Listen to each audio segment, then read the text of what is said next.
Bakit pa kailangan unahin pa natin to dun sa pupuntahan natin alam mo naman tayo lang hinihintay. Alam mo naman hindi kakain yung mga tao hanggat wala pa tayo. Yung parte ni Emilio pwede maghintay, ito hindi. Sino mo pupuntahan mo rito? Sino ba tumawag sa'yo? Kaibigan, Sino nga? si Elma. Anong kailangan niya sa'yo? Ikaw? Nakakulong asawa nun, siguro magpapatulong. Siya pala may kailangan, ba't ikaw pupunta sa kanya? Akong haharap. Olivia, sa bahay ka ang boss. Dito sa labas ako, ha? Diyan ka lang.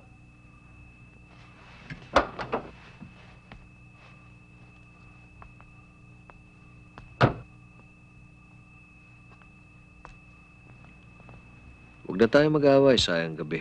Ganda pa naman ng misis ko ang bango. Sandali lang to. I love you.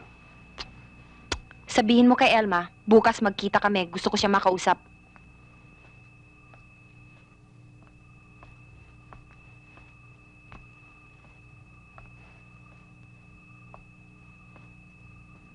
Elma? Ano ba ang pag-uusapan natin? Sabihin mo't naghihintay ang misis ko, may pupuntahan pa kami.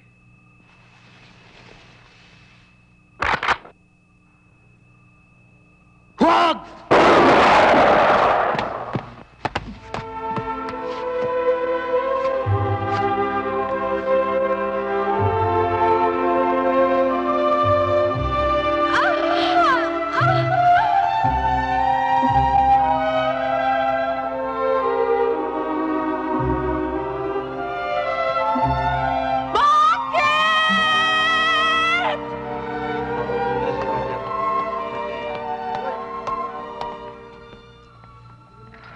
Ano nangyari?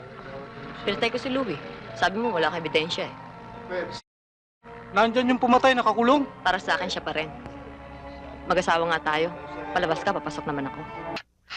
Kung sa akin lang, okay na ang ganito. Okay lang sa'yo yung iisnab-isnab tayo, kagaya na nangyari kanina. Okay na sa akin ang kumakanta tayo sa club gabi-gabi. May pera naman tayo kahit konti, di ba? Pangkain, pantoma, pang good time, paminsan-minsan. Ang babaw talaga ng kaligayahan mo. Monique, kung ikaw ang nalagay sa lugar ko, naging ulila ka, wala kang nakilalang magulang, at kinakailangan mo pang magpaalila sa mga kamag-anak mo para lang makakain at makapag-aral ng konti, gagawin ka pang bantay sa isang lumang bahay ng mga ninuno mo, ewan ko na lang kung masasabi mo pa yung sinasabi mo ngayon. Masyado ka pa rin madrama, Camille. Hindi totoo talaga, Pexman. Nung magkakilala tayo nila Bianca sa eskwelahan at naging magkakabarkada tayo, yun lang, masayang-masaya na ako. Ang pinag-uusapan natin dito ay career. Kung anong gagawin natin sa buhay. Isipin mo na lang, sa gaganda't gagaling natin ito. Sayang naman kung lumubog at lumitaw tayo sa mundong ito na walang nakakakilala sa atin. Ikaw, Monique, ano ba talagang kaligayahan mo? Na mapatunayan sa parents ko na pwede akong tumayo mag-isa. Bakit? Ilay ka ba?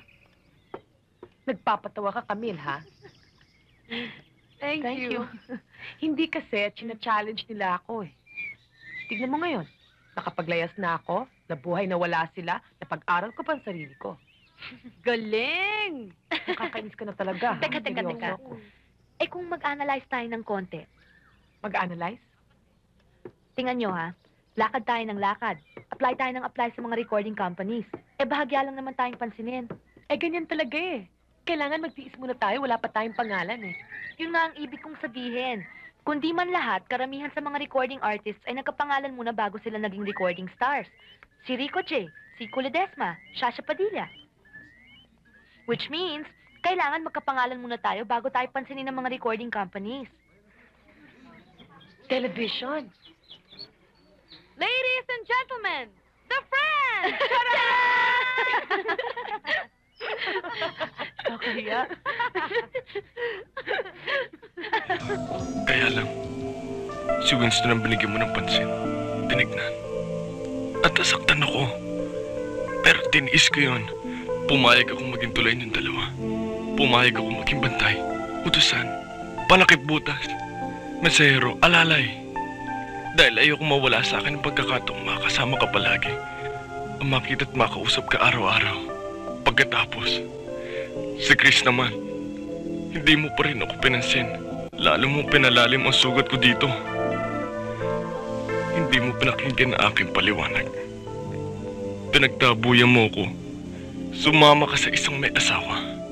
Sinaktan mo na naman ako. Sinugatan mo na naman ako.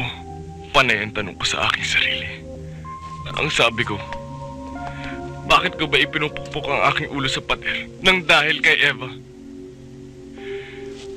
Bakit ba ako nagpapaalipin ng dahil kay Eva? Bakit ko ba pinapabayaan ang aking sarili na maging busabos ng dahil kay Eva? Bakit ba ako umiibig kay Eva? Eva, pansinin mo naman ako. Pakinggan mo naman ako. Tignan mo naman ako. Dahil mahal kita. Kailangan kita. Huwag mo akong paiyakin. Nahihiya ako sa'yo, Dom. Ayokong ng isang katulad mo. Wala kang pagkukulang sa akin. At ang isa pa, sinong matinong lalaki? Isang binata ang papatol pa ngayon sa isang katulad ko. Ako, Eva. Ako. At handa ako ibigay sa'yo ang aking pangalan. Tita, ready na. Halika na.